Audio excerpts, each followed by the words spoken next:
The story you're about to hear was told to me in the strictest of confidence.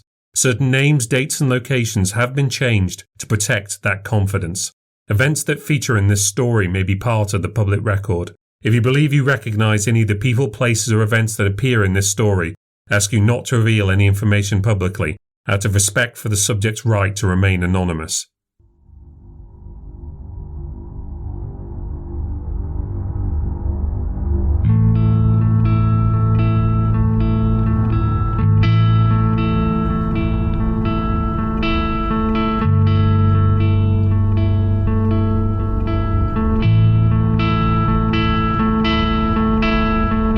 My name is David Paul Nixon, and you're listening to the New Ghost Stories podcast, where we delve into the New Ghost Stories archive to hear witness accounts of the supernatural, stories that could be delusions, lies, fantasies, or perhaps even the real thing. Just don't make your mind up until you've listened.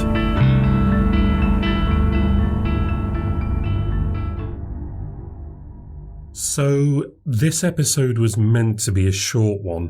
The idea being that with putting out a Christmas episode and a New Year episode in close succession, doing a shorter episode in January would be less work and more manageable. Alas, it hasn't worked out that way. It was probably crazy of me to think that putting out a brand new case, one that hasn't come from the archive, wouldn't be so much work. I was, however, doing the research for the Christmas episode, and it seemed plausible that doing the work for case number 432 could be done at the same time, and unlike most other cases, this one took place during only one night and just in one location. There were eyewitnesses. It seemed relatively research light. However, as you may have read in the news or perhaps had the misfortune to experience, things are rough in the NHS right now. So getting the time of healthcare workers to talk about a strange and random event within their busy schedules was not as easy as I would have hoped. So the research was slow to complete. In the end, it took a lot of extra work to prepare and finalise the story, and then a rush to get it recorded. And then after all that, the length of it ended up being only slightly shorter than one of my standard episodes anyway. So rather than make this one of the short series, a distinction that matters perhaps more to me than you, I've put it out as a regular episode.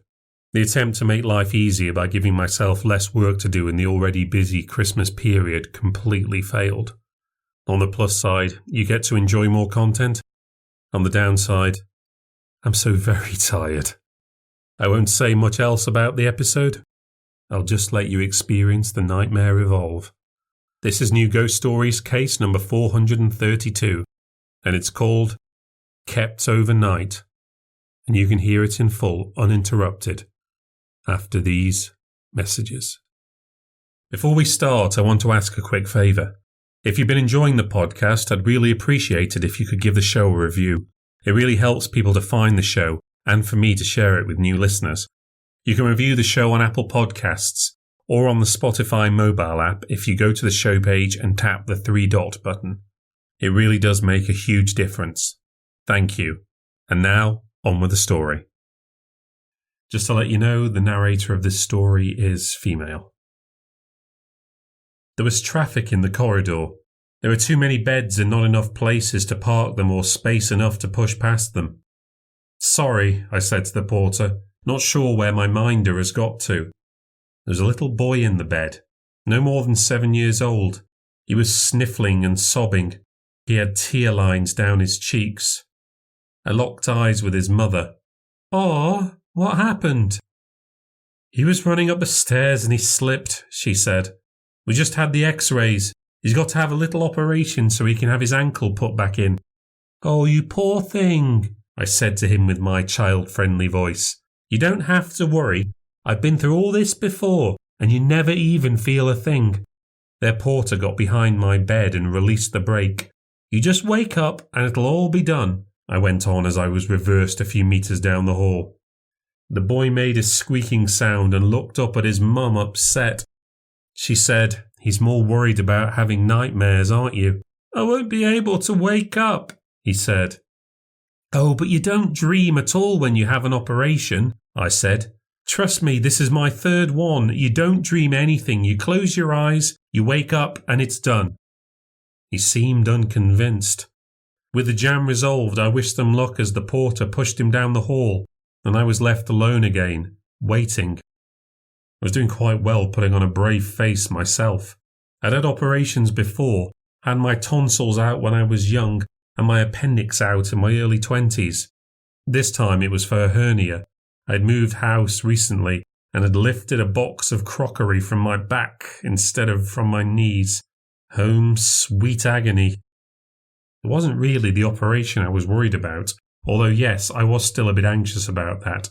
It was what would happen afterwards that really had me worried. I get very sick after anaesthesia. I really puke my guts out. It can take hours before it completely stops. That's bad enough, but when you've just had an operation and you're stitched up. Last time I thought I was going to split my wound open. They'd given me some tablets about an hour ago, but they did that last time too, and it didn't make the sickness any better. I was filling buckets after. You see, it's a weird thing to do with my head rather than my stomach. A similar thing has happened to me when I'm physically exhausted and I stand up too quickly. I get an acute pain in my temple, like a stab of lightning across my forehead. It's just like that David Bowie poster, but not awesome at all. And then I just have to wait until my stomach gives up everything that's inside it. My porter finally returned. "Sorry to keep you waiting, Christina," he said. "Let me take you through." I was charged through a succession of flapping double doors until eventually I hit a brightly lit room. There were people buzzing all around me. I smiled awkwardly at anyone who would make eye contact. Eventually someone said, "How are we feeling?" "I'm ready when you are," I answered, seeming stoic.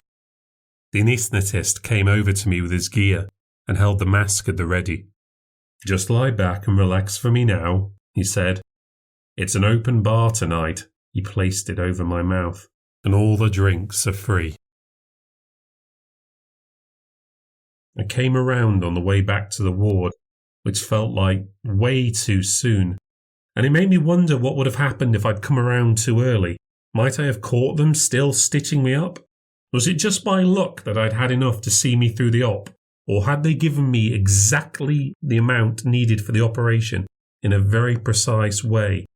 It was either impressive or frighteningly reckless. Or maybe many hours had actually passed, and I'd just been left in a corridor for hours again until someone had remembered to push me back. It's fun being in hospital. I was returned to the ward and parked in my space. No one seemed to have noticed I'd woken up, and I felt groggy. It's weird waking up from full anaesthetic. It's not really sleep. It's like you've been tuned out and then tuned back in again. You don't feel refreshed by it at all. I tried to get the attention of the porter, but he walked away before I could say anything. I knew that I had to keep very still. If I suddenly sat up, that would set it off. If I moved quickly or perhaps at all, the lightning would strike and the blowout would follow.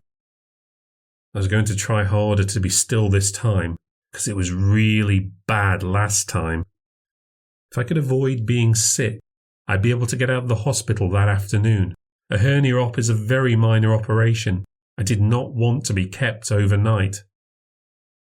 There's 7 other women in the ward, and at least one was going to be a snorer. Last time there was 2.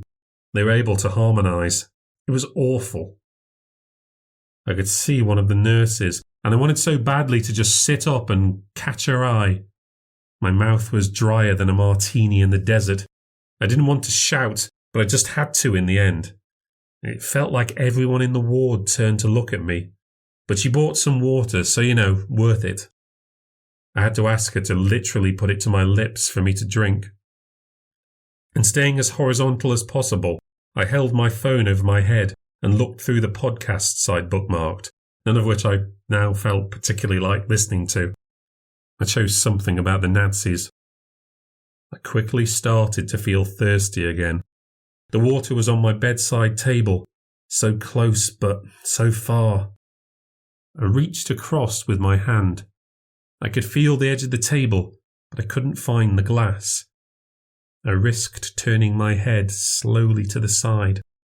That bitch had put it in the middle of the table instead of close to the edge.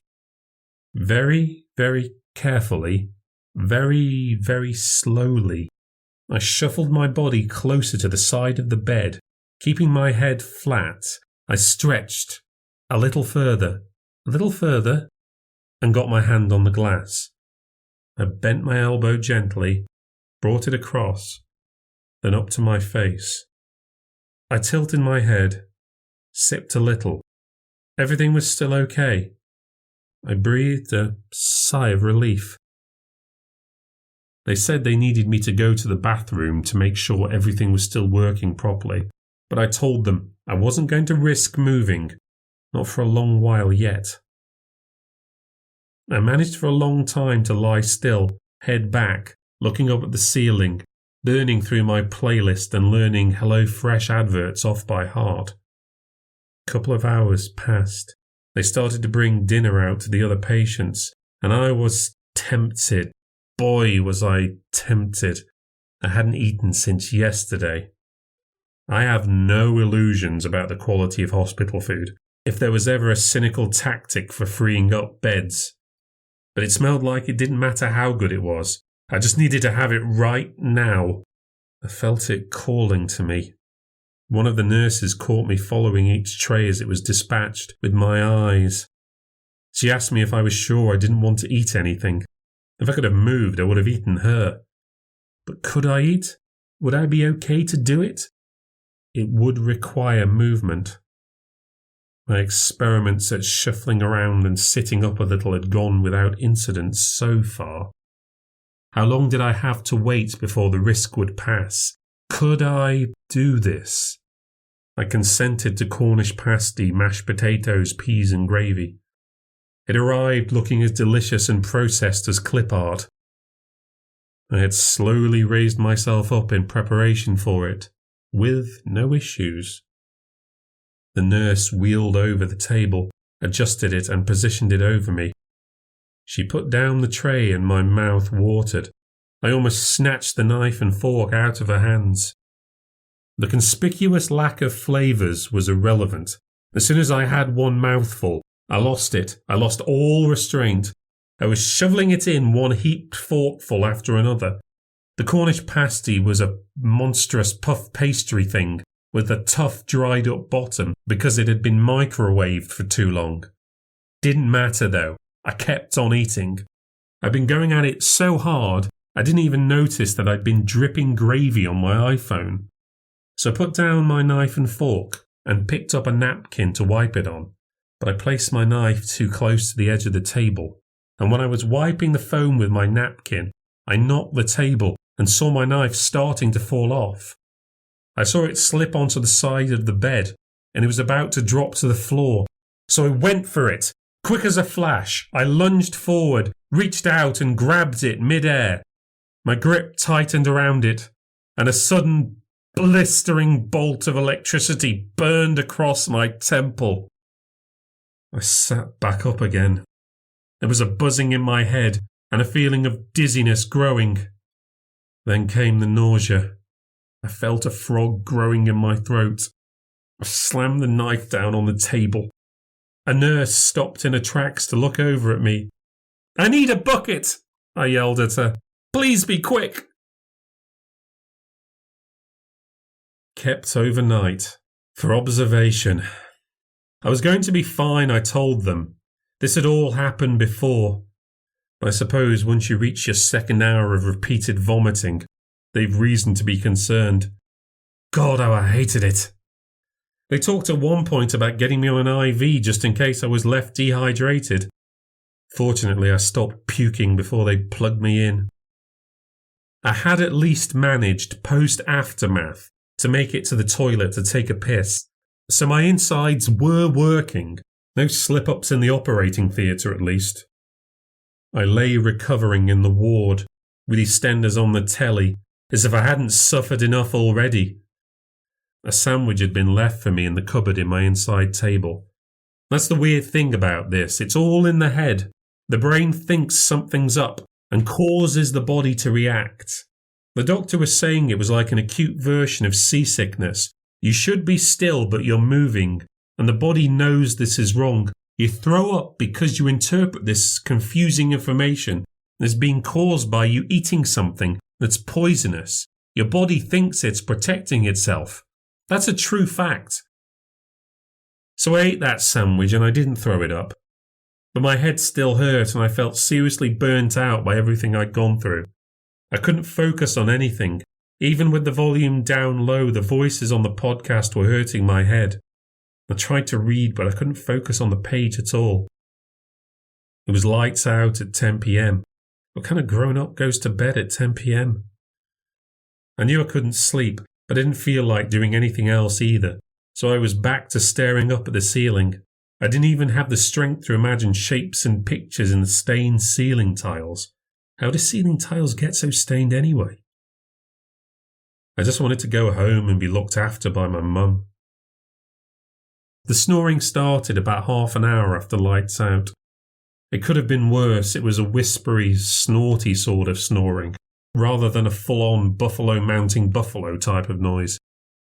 But it made the likelihood of nodding off an even more remote possibility. I had a meditation app on my phone. I didn't use it much because I always ended up checking my phone during meditations. But I didn't have anything else to do, so I thought it might help me nod off. Just as I put my earbuds in, I heard a little laugh, a little cackle. Someone else was enjoying something on their phone. The curtain was closed around my bay, otherwise I might have been tempted to ask what they were watching. I tried to lie flat while the meditation began. I took in my deep breaths, one after the other. I started to pay attention to my sensations, to the feeling of my body lying on the bed, the weight of it, and then the full body scan, starting at my toes. I heard that cackle again. It took me off guard, and I lost my focus. I took another deep breath. I knocked the meditation back 30 seconds and started again, slowed my breathing right down, feeling my toes, feeling a warm sensation passing through them, up through my feet, and then to my ankles, slowly letting go of any tension. That laugh again. I tried to ignore it. It had to be quite loud for me to hear it over my earbuds, and it was becoming more high-pitched. It was really annoying. It had to be annoying other people too. Why didn't the nurses come in and do something about it? Releasing the tension. Again. Feeling the heat move through my thighs. Again. And up to my waist. It's fine for your mind to wander. Take note of that. And bring your thoughts back to the breath. Feel the warmth now entering your belly, but avoiding the scar. Pay attention to your chest as it rises and falls. The laugh was suddenly so loud it made me jump. I took my earbuds out and looked to my right. It looked like it had come from the bed right next to me. It was hard to tell, but I didn't think they had their lamp on. I couldn't hear the snoring now. Everything was very quiet. There was just a dim light coming in from under the curtain from the corridor outside. I could feel my heart beating. So much for trying to relax. I lost one of my earbuds among my sheets. I started to search amongst the bedding when I saw the curtain move, just by my bedside table. It looked like someone was pressing their face against the fabric. It looked as if they were about to push through, but they didn't. The curtains stayed still, a little off the floor, hanging on their head. They started to laugh. The curtains shook and they laughed, and laughed, and laughed, and laughed. "Stop it!" I screamed. "Stop it! Stop it! Stop it!" I leant over and reached for the bedside lamp. I was about to throw it when the curtain was yanked aside. There was this matronly night nurse standing there. She jumped a foot back when she saw me, just about to chuck the lamp at her. "Hey, it's just me," she said. I lowered my arm and dropped the lamp back down. I started to sob. "What is it, my love?" she asked. "There was someone there," I said, trembling. "They were by the curtain and they were laughing at me." "Oh, now, pet, there's no one there. It's only me here tonight. Look."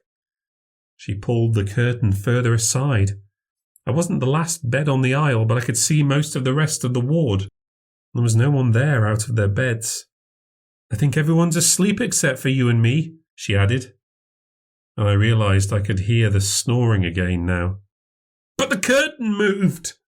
Your medicine might be playing tricks on you. Let me have a look here. She took a look at my chart.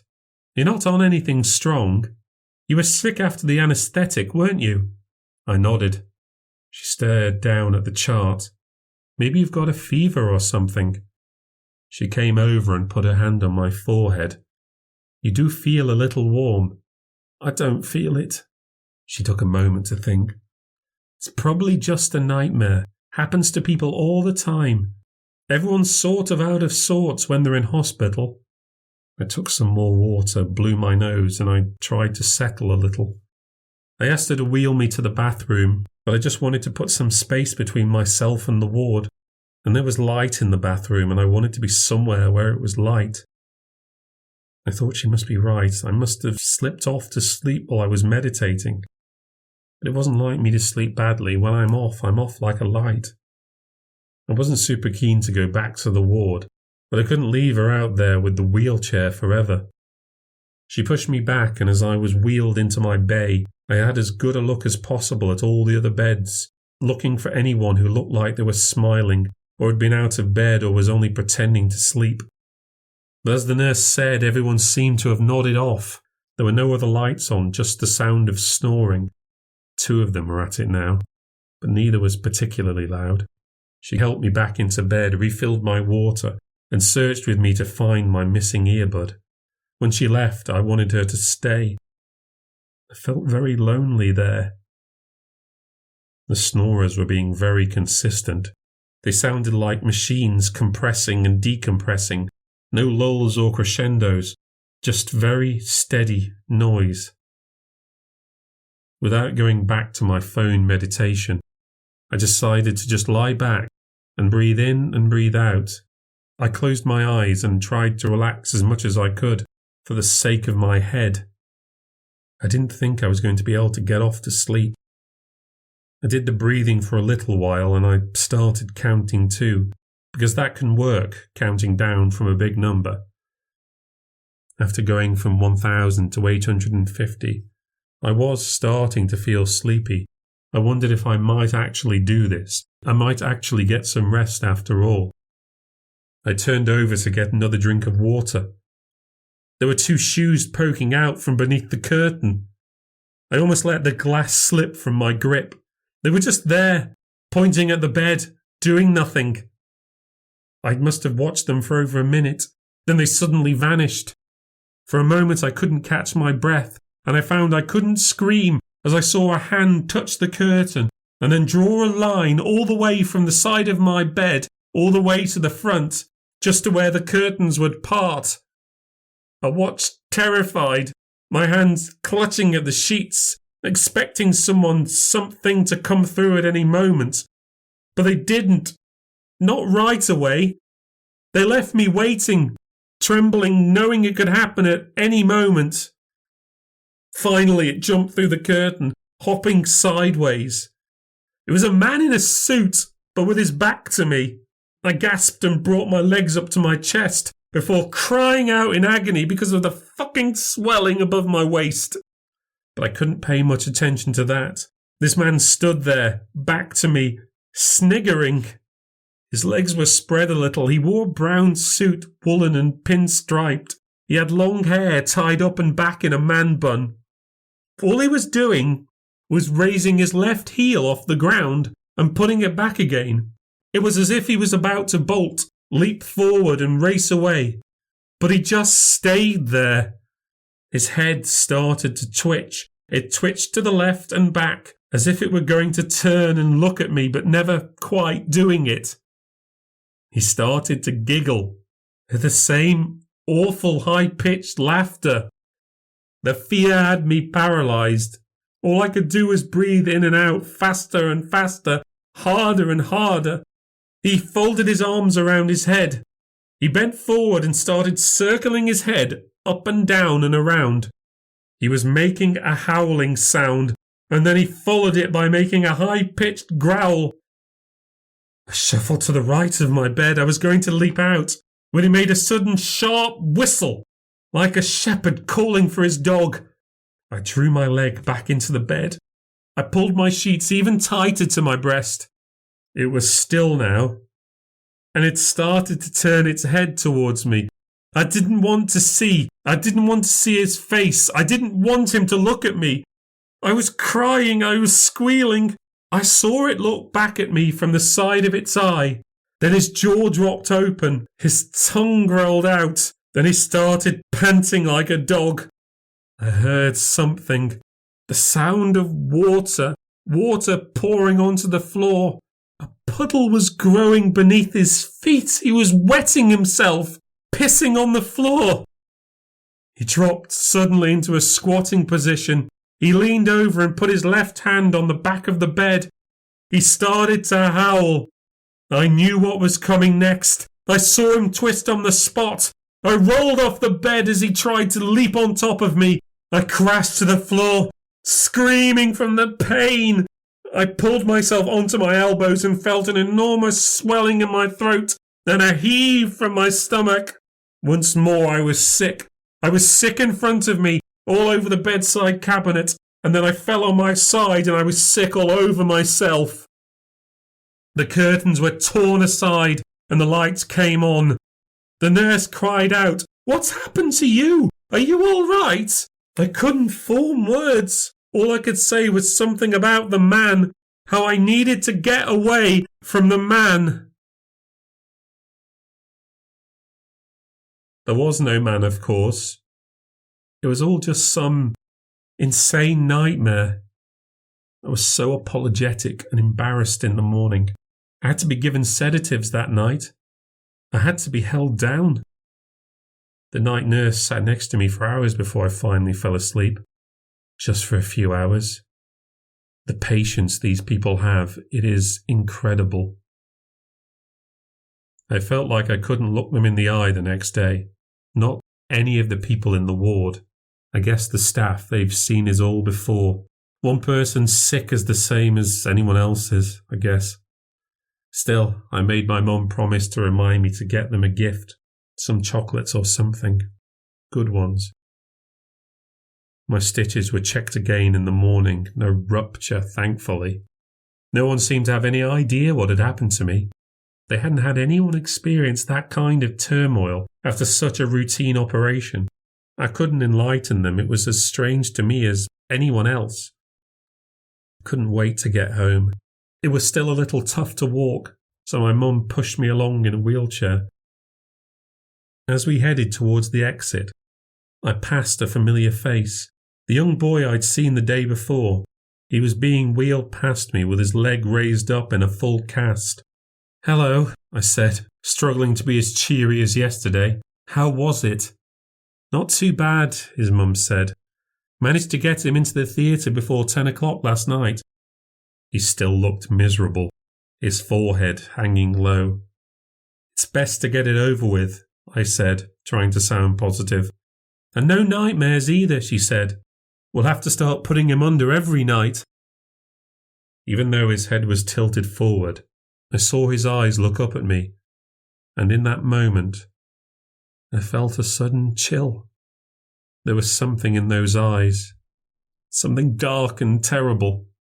I felt like that boy, he was peering deep inside me. I felt a shadow pass over me.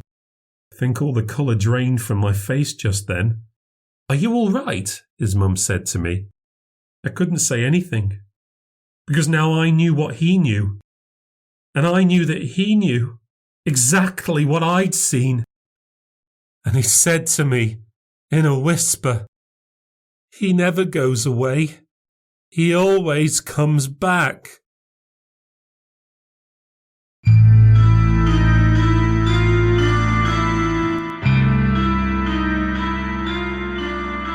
Thank you for listening to the New Ghost Stories podcast. If you've enjoyed the podcast and would like to support what I do, please consider leaving a review on any platform and subscribing to hear future releases.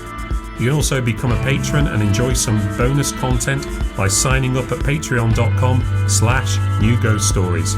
This podcast is written, presented and produced by David Paul Nixon. If you'd like to find out more about New Ghost Stories, visit my website newghoststories.substack.com, and to get all the latest from me, follow me on Twitter and Instagram @NewGhostStories. Next time on the New Ghost Stories podcast, a car accident, an abandoned home, and a nightmare from the past.